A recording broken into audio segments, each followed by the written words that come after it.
에서 일어나셔서 하나님의 말씀 받습니다.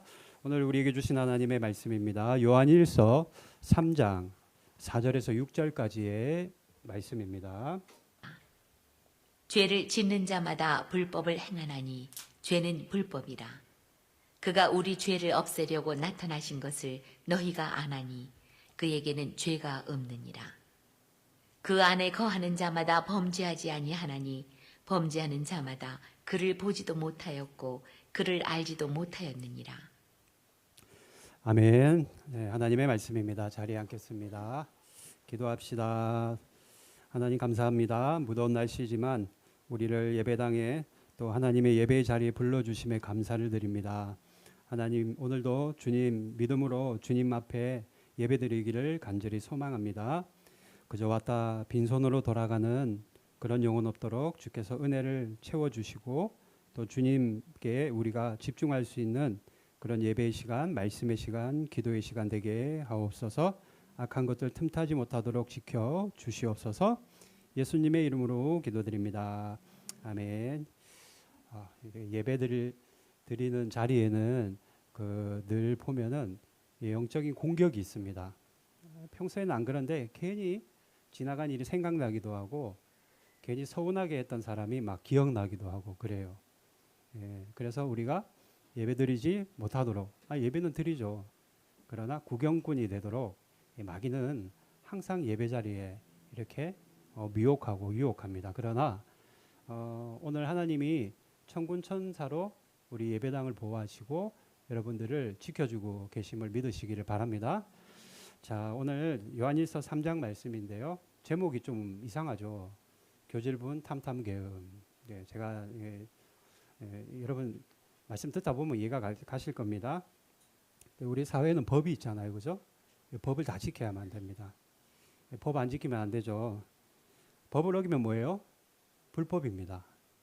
불법이죠. 누구든지 불법을 행하면 어때요? 벌을 받는 겁니다. 교통 질서를 안 지키면 어때요? 범칙금을 부과받고 이렇게 벌을 받는 거예요. 쓰레기 아무데나 버리면 어때요? 그것 또한 벌을 받습니다. 참 우리 사회가 원인이 있고 결과가 있는 것 같아요. 내가 죄를 지으면 벌을 받는다. 이거는 누구나 다 동의하는 내용입니다. 사회적으로 우리가 다 동의하고 있어요. 우리는 이걸 다 지키면서 살아가는 겁니다. 그런데 말씀드린 대로 벌을 받는 이유는 뭐예요? 법을 안 지키면. 저도 여기 와가지고 글쎄 그림 면허증을 다음 주에 받으러 가야 되는데 오늘 딱 걸려버렸어요. 일시정지를 안 했다라는 거예요. 몰랐죠. 앞에 큰 트럭 있으니까 몰랐다라는 겁니다. 경찰관이 그러더라고요. 억울하겠다고. 억울하면 뭐예요? 그래도 범칙금을 내고 그림 면허증을 못 받았습니다. 뿐만 아니라 구류를 살기도 하잖아요. 구류를 살기도 하는 거예요. 구치장에 들어가서. 또 뿐만 아니라 감옥에 들어가기도 합니다. 형을 받고 수감되기도 하는 거예요. 불법을 행하면 그런 겁니다. 이거 다 우리가 동의하는 거예요. 나는 안 할래요. 그거 없어요. 우리는 다 암묵적으로 이미 동의했습니다. 그런데 여러분 우리가 사는 이 세상뿐만 아니라 하나님의 나라에도 법이 있습니다. 법이 있어요. 우리는 헌법이 법이라면 하나님의 나라의 법은 말씀이 법입니다. 하나님 말씀이 기준이에요. 그거 어기면 불법이 되는 겁니다. 그래서 말씀드린 대로 우리가 불법을 행하면은 뭐 벌금도 내고 감옥에도 들어가듯이 하나님 나라도 똑같다라는 거예요. 불법을 행하는 자들은 뭘 받습니까? 심판을 받게 된다라는 거예요. 심판을 받는다. 이 땅에서는 판사가 그죠? 판사가 우리의 죄를 우리에게 그 벌을 형량을 정하는 겁니다. 판사가 재판을 하는 거예요. 근데 하늘나라에도 판사가 있습니다. 하나님이 판사예요. 말씀이라는 법을 가지고 판결을 내리시는 겁니다. 그러면 우리는 어때요? 감옥에 들어가게 되면 사람들이 변호사를 삽니다. 그래서 어떻게 해서든지 형량을 줄이려고 돈이 없는 사람들은 국선 변호사를 사기도 하고 또 돈이 좀 많은 사람들은 유명한 변호사를 불러다가 많은 돈을 주고 변호를 하기도 합니다. 그럼 하늘나라에도 변호사가 있겠네? 예, 있죠. 있습니다. 요한일서 2장 1절 한번 읽어볼까요? 시작. 만일 누가 죄를 범하여도 아버지 앞에서 우리에게 대언자가 있으니 곧 의로우신 예수 그리스도시라. 변론해 주시고 대언해 주시는 분이 계신데 우리의 변호사 되시는 예수님이 계시다라는 거예요. 예수님이 계시다. 어떻게나 이렇게 똑같은지 모르겠어요. 예, 하늘나라에도 법이 있고 하나님이 판사가 돼요. 예, 고류나 수감되는 우리를 변호해 주시는 분이 예수님이시다. 그러니 여러분 벌 안 받으려면 심판을 받지 않으려면은 어떻게 해서든지 우리는 죄를 멀리해야만 합니다. 죄를 피해야만 해요. 죄는 내가 살고 죽는 문제예요. 지금 당장 나에게 손해가 없다 뿐이지 죽는 문제입니다. 죄는. 그런 의미에서 오늘 여러분 하나님이 가장 경멸하시는 죄 7가지를 말씀드리려고 합니다. 7가지. 첫 번째, 따라합시다. 교만이 죄이다. 제가 지금 첫 번째로 얘기했다라는 것은 하나님이 제일 싫어한다라는 거예요. 여러분 교만하면 하나님 그렇게 교만을 싫어하십니다. 이거 죄입니다. 여러분 교만이 뭐예요? 내가 하나님보다 높아지고자 하는 마음이고 하나님 없어도 괜찮아. 내 통장에 돈이 얼마나 있는데 내 동산과 부동산이 얼마나 많이 있는데 하나님 없어도 괜찮아. 그런 마음이 교만한 마음입니다. 뿐만 아니라 내가 이만큼 먹고 사는 것이 내가 똑똑해서 내가 공부를 열심히 해서 내가 수고해서 이렇게 잘 되고 성공했다라고 생각하는 거예요. 교만한 마음입니다. 여러분 사업이 잘 되고요. 또는 공부를 잘하고 회사에서 내가 높은 지위에 올라가는 것 이게 실은 우리 능력이 아니에요. 여러분. 우리 능력이 아닙니다. 하나님께서 우리에게 힘을 주시고 우리에게 능력을 주시니까 우리가 이만큼이나 먹고 사는 거예요. 여러분. 여러분 우리가 성경 보면은 이스라엘 사람들 나오잖아요.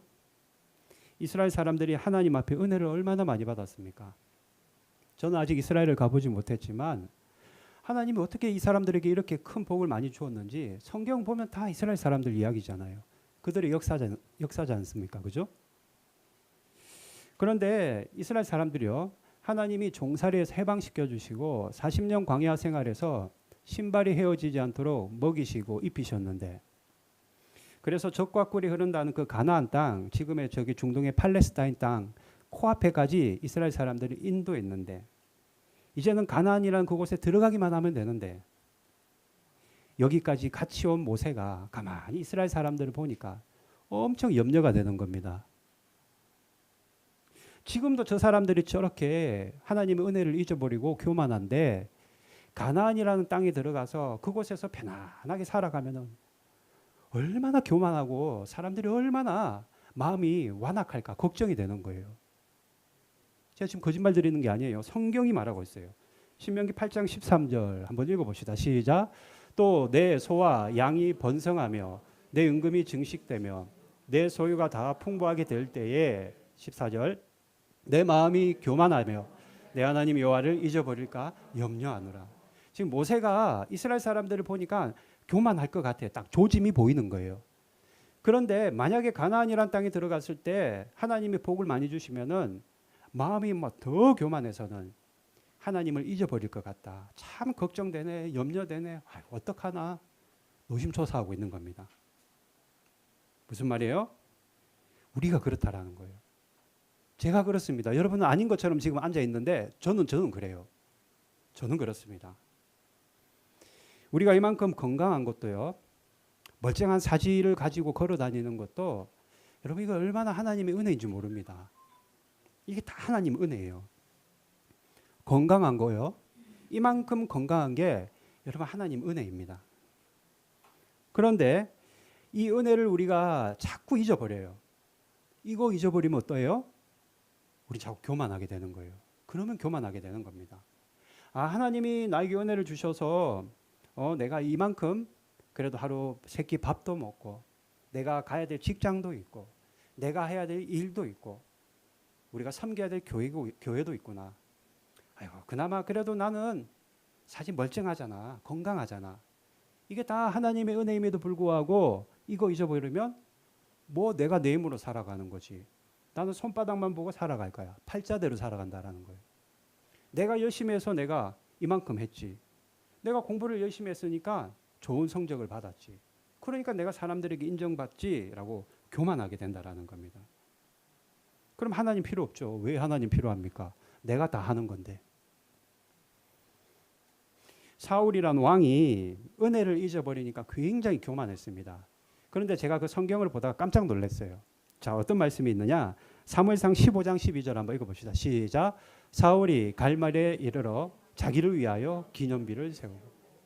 교만의 끝판왕이에요. 자기를 위해 기념비를 세웠대. 동상을 세운 거예요. 우리나라로 치면 학교 가면 왜 흉상이 있잖아요. 그 학교를 건립한 사람. 자기 기념비를 세웠다라는 거예요. 교만하니까 그런 겁니다. 여러분은 어때요?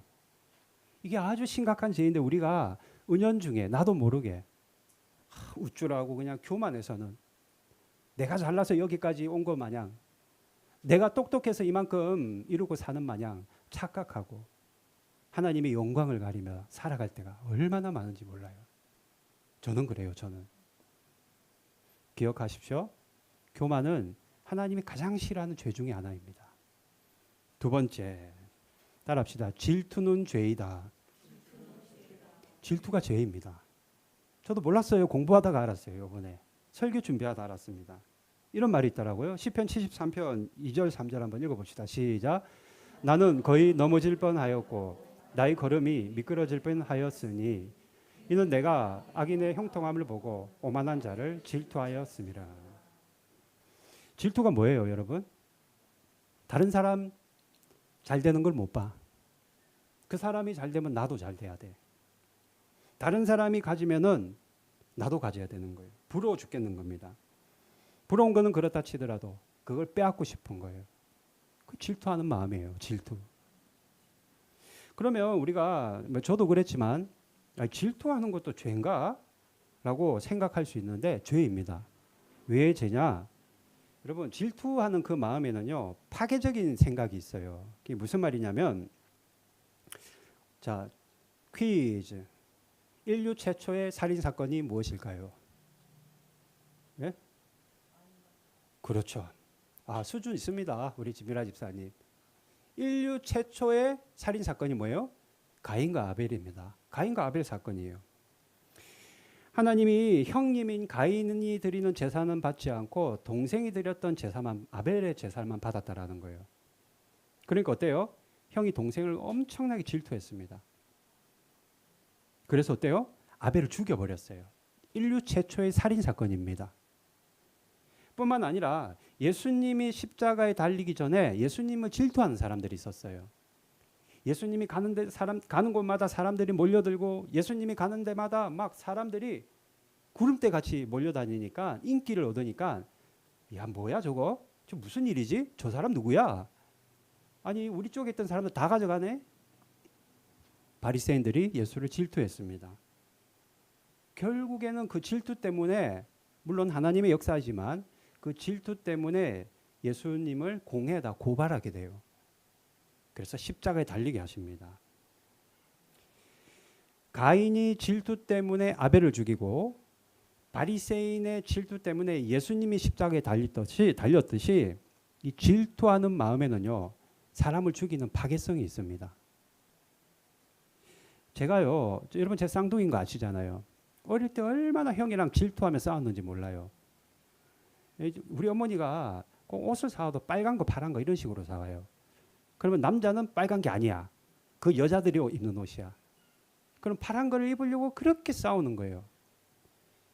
어릴 때도 우리 형이 또는 제가 좋은 걸 가지면 질투해서 잠을 못 잤습니다.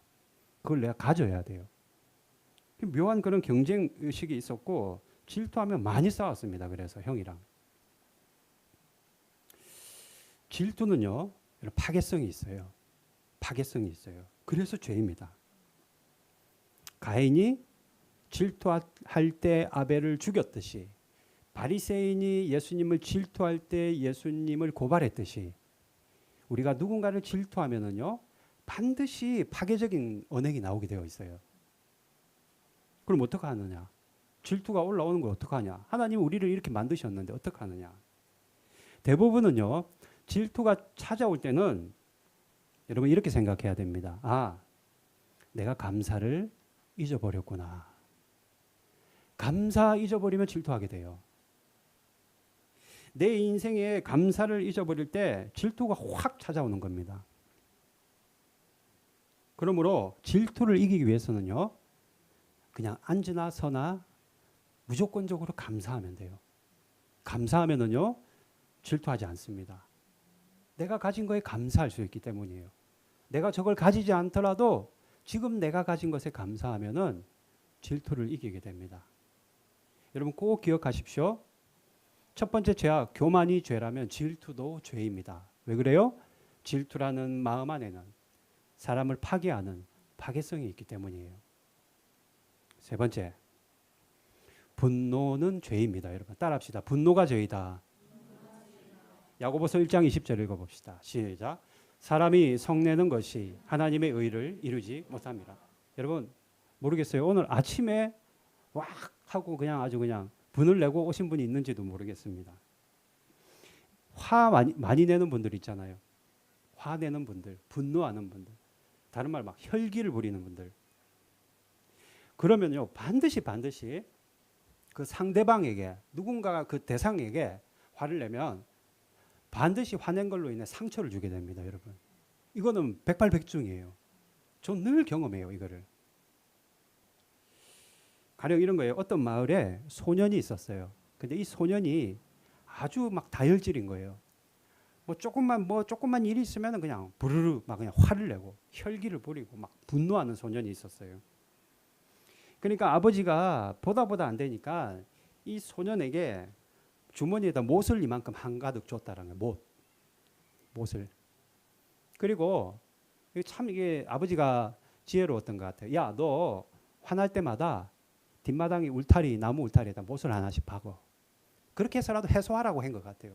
못을 박으라고. 첫날에만 이 소년이 100개도 넘는 못을 박았대요. 100번 넘게 화를 냈다라는 겁니다. 화가 올라왔다라는 거예요. 그런데 여러분 100개 못 박아 보셨나요? 예, 그것도 쉬운 일이 아니에요. 소년이 화가 올라올 때마다 못을 박는 것 이게 너무 힘든 거예요. 그래서 차라리 내가 이 못을 안 박으려면은 화를 좀 줄이자. 화내는 일을 좀 참자 하고 자제하기 시작했습니다. 제가 거짓말하는 게 아니에요. 실제 있었던 얘기예요. 그런데 그러다 보니까 한 달이 지나고 두 달이 지나고 어느 순간 되니까요. 한 번도 화를 안 내고 못을 울타리에 박지 않은 날이 있었어요. 하루가. 기분이 좋으니까 이제 아버지한테 가서 말했죠. 아버지, 내가 오늘은 못을 한 번도 안 박았습니다. 화를 한 번도 안 냈어요. 그러니까 아버지가 미션을 또 주는 거예요. 그러면 이제부터 화를 참아낼 때마다 너가 울타리에 박았던 그 못을 하나씩 빼내라라고 말하는 거예요.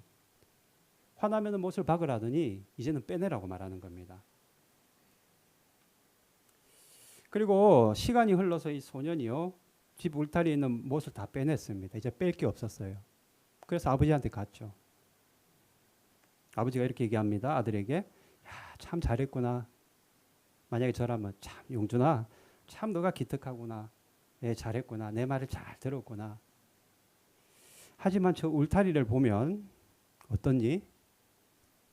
못이 다 빠졌지만 아직도 저 울타리에는 수많은 그 구멍과 흉측한 그 구멍들이 그대로 남아있단다.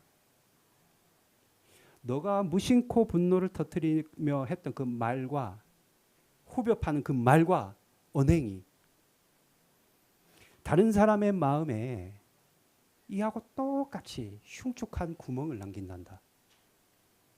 너가 아무리 미안하다고 사과하며 못을 빼내도 상처라는 구멍은 절대 지워지지 않고 그 사람 평생에 남는 거란다라고 말했다라는 거예요. 그거 여러분 맞는 것 같아요. 상처 주고 나면 내가 미안합니다. 잘못했어요. 용서해 주세요.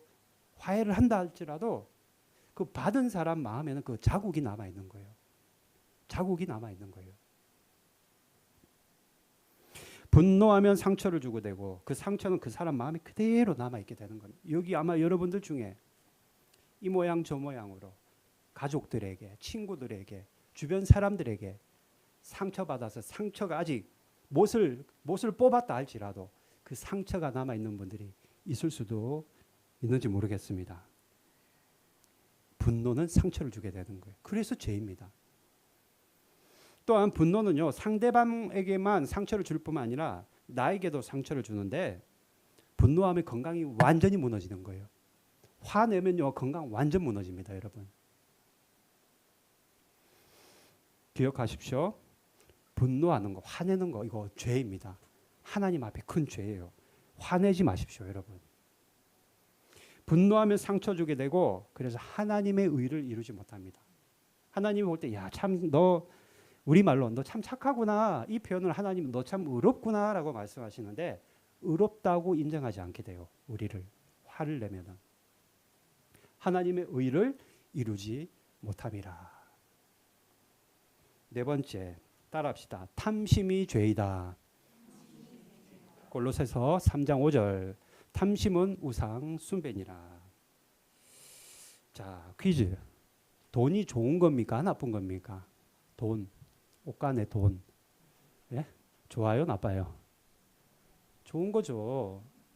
좋은 거 아닙니까? 왜 그렇게 다들 아닌 척하고 앉아 계세요? 다 좋으면서. 나는 돈 좋아요, 여러분. 돈이 있어야 전기세도 내고 물세도 내고 예배당도 빌리는 거예요. 여러분, 돈이라는 건요, 애시당초 하나님이 만드셨는데 돈이란 건 애시당초 나쁜 의도로 만든 게 아니에요, 돈은. 그럼에도 불구하고 돈이 나쁜 것으로 취급받고 악한 것으로 취급받는 이유가 있어요. 디모데전서 6장 10절 한번 읽어봅시다. 시작. 돈을 사랑함이 일만하게 뿌리가 되나니 이것을 탐내는 자들은 미혹을 받아 믿음에서 떠나 많은 근심으로써 자기를 찔렀도다.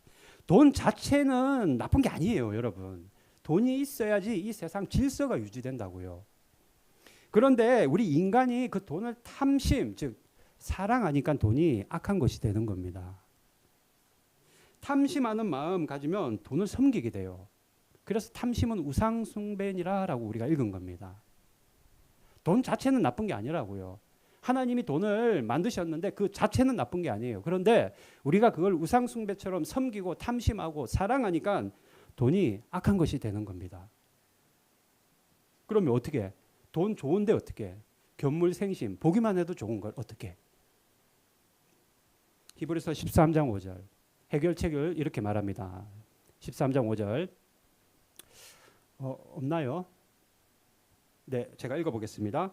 돈을 사랑하지 말고 있는 바를 족한 줄로 알라. 무슨 말입니까? 여러분들이 돈을 사랑하지 않기 위해서는요, 내가 지금 가진 것을 만족하면 되는 거예요. 만족하면. 제 통장에 돈이 없습니다. 그게 통장이 아니라 텅장이라고 말해요. 우리 아내랑.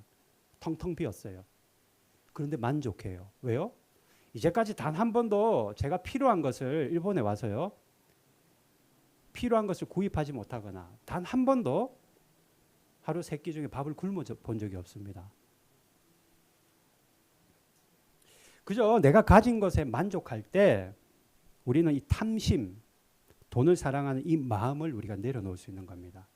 여러분 나름대로 여러분들 경제적인 어떤 성과를 이룬 분들이 계실지 모르겠어요. 그래도 내가 노후에는 이만큼 돈을 가지고 있고 내가 자녀들을 위해 이만큼 돈을 내가 뒷바라지할 수 있는 여력이 있다. 그럼 그걸 만족하십시오, 여러분. 그걸 만족해야 돼요. 하나님이 그만큼 내가 만족해야 될 만큼 나에게 꼭 필요한 만큼 주신 겁니다, 여러분. 하나님이 우리에게 물질을 주시는 것은 욕심을 내서 그걸 사랑하라고 주신 것이 아니라 그것을 만족하고 그것을 선한 일에 사용하라고 우리에게 주신 거예요. 돈이 많은 이유는, 내가 돈이 많은 이유는, 우리가 만약에 돈이 많다면 하나님 분명히 그것을 우리에게 많게 주셨을 것인데 그걸 쌓아놓으라고 우리에게 주신 것이 아니라 우선은 그것을 만족하고 그것을 가지고 선한 일에 사용하라고 우리에게 주신 거라는 겁니다.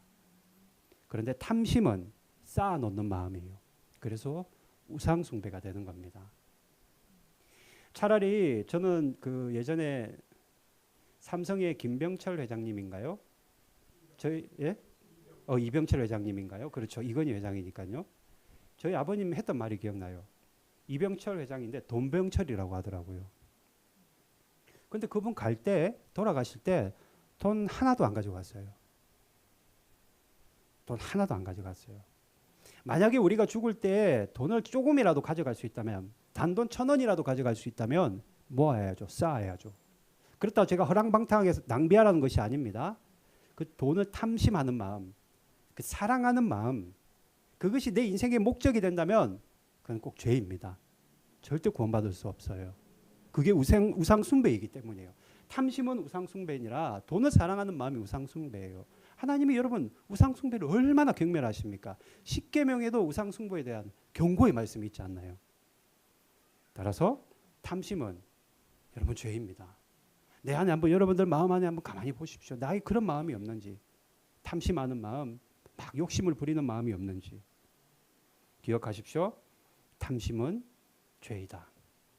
다섯 번째, 이건 조금 의외일 수 있는데요.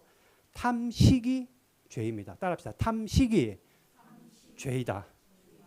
자, 잠언 23장 20절 읽어봅시다. 시작. 술을 즐겨하는 자들과 고기를 탐하는 자들과도 더불어 사귀지 말라. 제가 그 예전에 몇 년 전인 것 같아요. 저희 형제교회 목사님 중에 한 분이 무슨 이렇게 대화를 하다가 어떤 말을 하셨냐면 식당에서 밥을 먹다가 이런 말을 한 적이 있어요. 많이 먹는 게 죄라는 거예요. 많이 먹는 게 죄래요. 밥을 많이 못 먹겠더라고요. 그 말 들으니까. 그 앞에서는. 저는 우리 아내랑 한 번 먹으면 아주 무지막지하게 먹거든요, 여러분. 저희도. 못 먹겠는 거예요. 많이 먹는 거 죄래. 그러면서 제가 약간 반발심이 생겼어요. 제가 많이 먹으니까 그럴 수도 있지만 어떤 마음이 있었냐면 그러면 성장기 있는 아이들은 그러면 한참 먹어야 되는 청년들은 그럼 다 죄네 그게? 그런 마음이 확 들면서 반발심이 확 생기는 거예요. 그런데 제가 많이 먹는 게 죄라는 것을 나중에 성경이 뭐라고 말하고 이제 내가 나중에 이걸 알게 됐어요. 이게 무슨 말이냐면은 하나님은요 이게 많이 먹는 거 죄라고 얘기 안 하셨습니다. 오히려 우리에게 일용할 양식이 있는 것이 복이라고 말씀하셨거든요. 하나님은 우리가 이 먹는 즐거움 있잖아요. 왜? 먹으면 즐겁잖아요, 여러분. 막 기쁘잖아요. 또 먹는 그 행위 자체가 저는 굉장히 재밌다 생각하거든요. 하나님은 그걸 비난하지 않으셨어요. 오히려 맛있게 즐겁게 복되게 먹는 것을 하나님은 좋아하시거든요. 그럼에도 불구하고 많이 이 탐식하는 걸 왜 죄냐면은 탐식하는 마음 안에는 어떤 마음이 있냐면 절제하지 못하는 마음이 있어요. 왜 여러분 그런 거 있죠. 음식 앞에서 막 절제 못하는 거 있잖아요. 절제 못하는 거. 성령의 열매 중에 사랑과 희락과 화평과 오래 참음과 자비와 양선과 온유와 절제라고 말하고 있어요. 탐식하는 마음 안에는 절제하지 못하는 마음이 있는데 절제는 성령께서 맺게 하시는 열매인데 절제하지 못한다는 것은 결국 성령을 거스른다라는 겁니다. 성령의 열매가 절제라면서요. 그런데 절제하지 못한다는 것은 성령을 거스르기 때문에 죄가 된다라는 겁니다. 이걸 제가 아주 한참 뒤에 이걸 깨달았어요. 그때는 막 반발심이 생기더라고요. 먹는 것 가지고 치사하게 저런 말을 하네. 좀 많이 먹으면 배가 큰 사람이 있을 거 아니에요. 그만큼 먹어야 배가 부른 사람이 있는데 왜 저런 말을 하지? 나 들으라고 하는 건가? 뭐지? 그런데 성경을 제가 잘 한번 생각해보고 연구해보니까 이 탐식하는 마음 안에는 절제하는 마음이 있고 이 절제는 성령의 열매인데 성령의 역사를 거스르게 되더라는 겁니다. 그래서 제가 자료를 좀 찾아보니까 여러분 초대교회 있잖아요. 막 바울 이런 사람들이 막 신앙생활을 했던 그때는 그걸 진짜 죄처럼 생각했어요. 탐식하는 거를. 음식 많이 먹으면 왜 여러분 막 부대끼잖아요. 우리 몸에도 안 좋지만 하나님 앞에 그게 죄가 될 수 있다는 거예요. 왜? 절제하지 못하니까. 여러분 음식만 그럴까요? 뭐든지 절제해야 돼요. 건강하기 위해서도 절제해야 돼요. 운동도요. 좋다고 하루 종일 운동해 보십시오. 오히려 몸에 해롭습니다. 뭐든지 절제해야 되는데 특별히 우리는 이 절제하지 못하는 마음이 곧 탐식하는 마음이라는 것을 여러분 꼭 기억해야만 합니다. 자, 여기까지 중간 정리. 첫 번째 죄는 교만. 두 번째 죄는 질투도 죄다. 세 번째 죄는 분노하는 게 죄다. 네 번째 죄는 탐심, 욕심 부리는 거, 그거 죄다. 지금 말씀드린 마지막 다섯 번째는 탐식. 이거 절제하지 못하기 때문에 죄다라는 거예요. 두 가지 남았네요. 여섯 번째 따라합시다. 게으름이 죄다. 요거 아주 이거 큰 죄입니다, 여러분. 로마서 12장 11절 한번 읽어봅시다. 시작. 부지런하여 게으르지 말고 열심을 품고 주를 섬기라. 부지런하라는 거예요.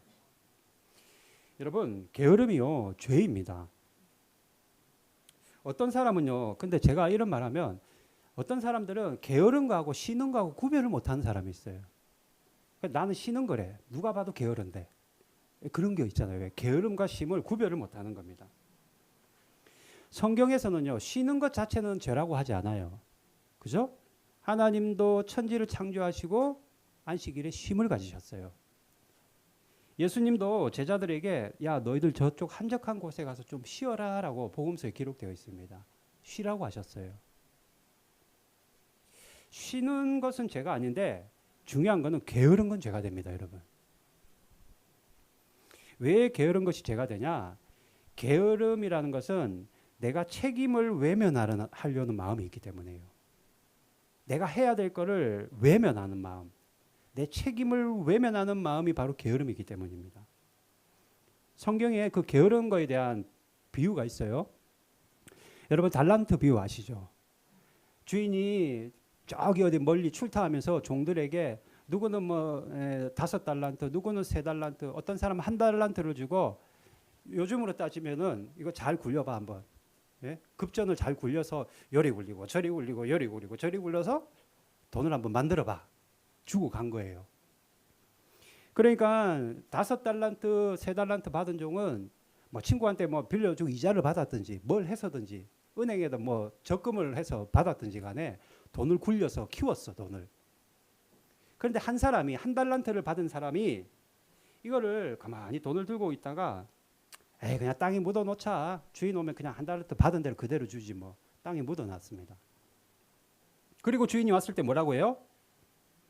그냥 달란트를 땅에 묻어두었습니다. 보소서 이거 당신의 것입니다 라고 하며 주인에게 보여주었습니다. 주인이 뭐라고 했어요? 이 악하고 게으른 종아라고 말했다라는 거예요. 악하고 게으른 종아. 이 무익한 종을 바깥 어두운 대로 내쫓아버려라 라고 이 주인이 말했다라는 거예요. 이 1달란트를 땅에 묻어놨던 종은요, 그렇다고 뭐 돈을 가지고 노름을 했다든지 뭐 도둑질을 하거나 사기를 치거나 돈을 가지고 뭐 주색 잡기를 해서 탕진하지 않았습니다. 그냥 땅에만 묻어놨어요. 돈을 안전하게. 그럼에도 불구하고 그 주인이 이 악하고 이 게으른 종아 나가버려라라고 말씀하셨다라는 거예요. 이게 무슨 말이냐면 하나님이 여러분들에게 준 시간들이 있어요. 여러분. 나에게 허락한 시간들이 있다고요. 그리고 하나님이 여러분들에게 주신 그 재능들이 있습니다. 하나님이 여러분들에게 주신 체력들이 있고 하나님이 여러분들에게 주신 그 기회들이 있다고요. 그런데 그런 기회들과 시간들과 재능들을 안전이라는 핑계 뒤에 그냥 숨겨놓고 도전하지도 않고 사랑의 실천도 하지 않는 채 방치한다면 그게 바로 게으름이라는 거예요. 하나님이 나에게 주신 것들, 시간과 능력과 달란트를 하나님 앞에서 도전하고 하나님의 영광을 위해서 적극적으로 그걸 사용해야 되는데 땅에 가만히 묻어놓고 방치한다면 그게 바로 게으름이라는 겁니다. 그게 게으름이라는 거예요. 그게 죄가 된다라는 겁니다. 만약에 이런 식으로 우리가 게으름에 빠지면요, 영적인 게으름도 금방 찾아옵니다. 이런 사람들은 기도하지 않아요. 게으르기 때문에요. 말씀 보고 말씀 읽지 않습니다. 묵상하지 않습니다. 몸이 게으르면요, 반드시 우리 생각도 게을러져요. 우리 영도 게을러지는 겁니다. 따라서 게으르면 하나님 앞에 죄가 되는 거예요.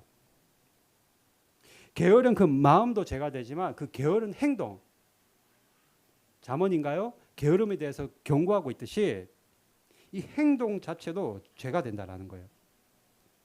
예전에 제가 읽었던 그 책 중에 제가 그 책 읽으면은 딱 두 단어만 생각나요. 마귀가 우리를 미혹할 때 쓰는 방법이 두 가지가 있는데 첫 번째가 미루는 거고 두 번째가 게으름이다. 그것만 생각나요, 지금. 마귀는요, 우리를 갖다가 계속해서 우리를 미혹하는데 딱 두 가지만 하면 된대요.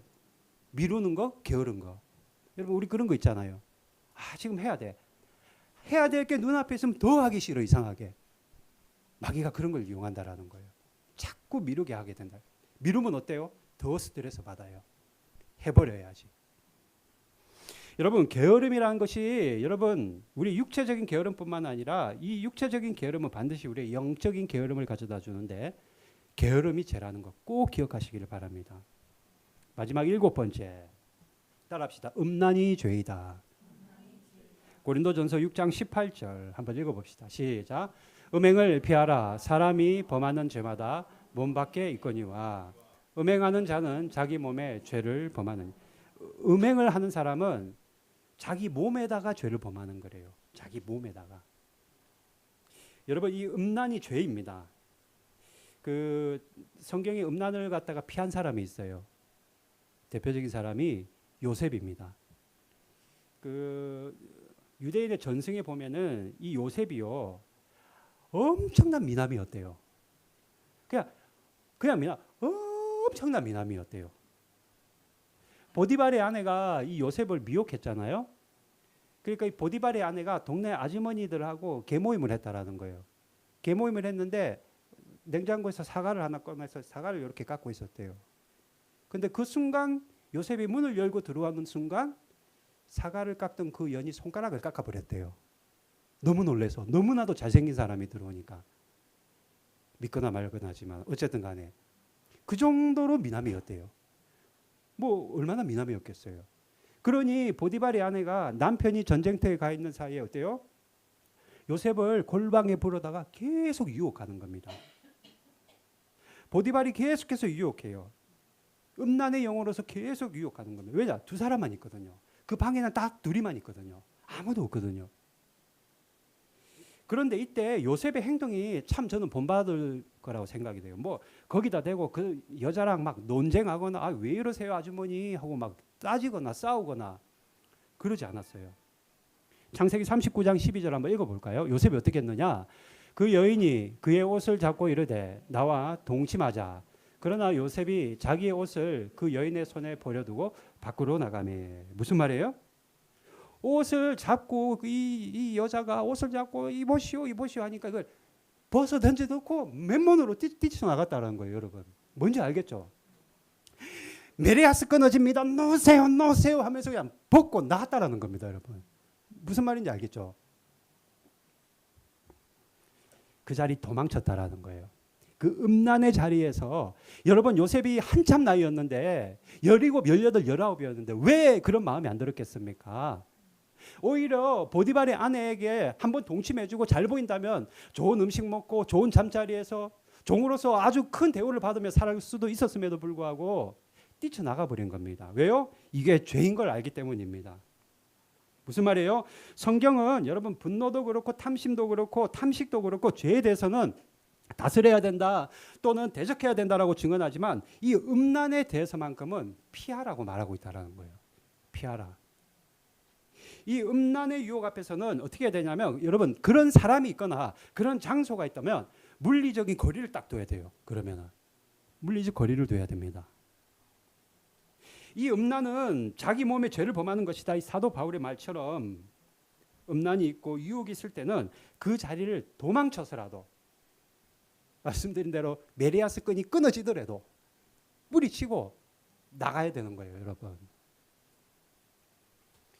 목회자들이 가끔은 이런 유혹을 그러니까 그 상대방이 유혹을 주는 게 아니라 스스로가 유혹을 받을 때가 있어요. 여자 성도랑 둘이 있을 때 제가 옛날에 그 한국에서 전도사 때 아이들을 가르쳤는데 중학교 3학년짜리를 제가 그 여러분 한국은 왜 봉고차잖아요. 교회 옆에를 태웠어요. 제가 얼마나 욕 얻어 먹었는지 모릅니다. 여자아이를 옆에 태웠다고. 무슨 말이에요? 그 자체를, 그런 상황 자체를 만들지 말라는 거예요. 여럿이서 같이 타는 건 괜찮은데 전도사 너가 운전하고 그 옆에 그 여자아이가 앉아 있는 걸 누군가 본다면은, 또는 거기 마귀가 역사한다면 어떻게 되겠냐라는 거예요. 맞죠? 맞아요. 음란이 있고 유혹이 있을 땐 그 자리를 피하라. 욕과 같이 그 자리를 떠나버려라. 도망쳐버려라. 오늘 제가 여러분들에게 7가지 죄, 하나님이 가장 경계하시는 7가지 죄를 말씀드렸습니다. 따라합시다. 교질분, 탐탐계음. 다시 해봅시다. 교질분, 탐탐계음. 교가 뭐예요? 교만. 질은요? 분은요? 탐은 또 개는? 마지막 음은? 수준 있습니다. 우리 성도들 잘하시네. 저보다 낫습니다. 요 7가지 죄를 여러분 가만히 생각해 보십시오. 제가 설교 준비하면서 나는 여기 몇 개지 하니까 7가지 다 해요. 저한테는 이게 다 걸려요. 저한테는 이 7가지 죄가 설교를 준비하면서 난 몇 가지나 여기서 걸릴까 했더니 다 내 얘기예요. 다 내 얘기. 강 목사 얘기라고요. 저만 그런가요? 여러분은 몇 개나 걸립니까 여기? 다 걸리죠. 다 걸려요. 우리가 그렇습니다. 교질분, 탐탐계음, 요거를 늘 여러분 머릿속에 기억해 놓으십시오. 평생에 내가 이 죄로부터는 내가 뿌리치고 피하고 대적하겠다는 마음을 먹어야 돼요. 예? 제가 왜 교질분, 탐탐계음이라 했냐면, 제가 신학대학원 다닐 때 뭐 하면 에빌골빌 이런 말 많이 썼어요. 에빌골빌이 뭐냐면 뭐 옥중서신이라면은 에베소서, 빌립보서, 골로새서, 빌레모서, 어렵잖아요 말이. 그러니까 앞에만 에빌골빌 해가 외웠다고요. 그 생각이 나서 제가 이렇게 한 거예요. 따라합시다. 교질분, 탐탐계음. 요거 꼭 기억했다가 이런 마음이 있을 때는 자신을 잘 뒤돌아봐야 돼요. 그러나 우리가 근본적으로 이런 죄를 피하기 위해서는 한 가지만 기억하면 됩니다. 마지막으로 우리 본문 6절 읽고 마칩시다. 6절 시작. 그 안에 거하는 자마다 범죄하지 아니하나니. 누구 안에 거하면 돼요? 예수님 안에 거하면 됩니다. 그냥 꼭 붙어 있으면 돼요. 그냥 말씀을 꼭 붙잡고 있고 늘 바라보면서 기도하고, 하나님 제가 이렇게 하는 게 맞는가요? 하나님 제가 이게 참 진짜 옳은 건지 나쁜 건지 잘 모르겠습니다. 알려주십시오 하면서 그냥 그분께 꼭 붙어 있으면 죄를 범하지 않습니다. 오늘 교질분, 탐탐계음 다른 거 다 필요 없고 이것만 기억하고 내가 평생에 살아갈 수만 있다면 여러분 복받은 저와 여러분이 될 줄로 믿습니다. 찬양합시다.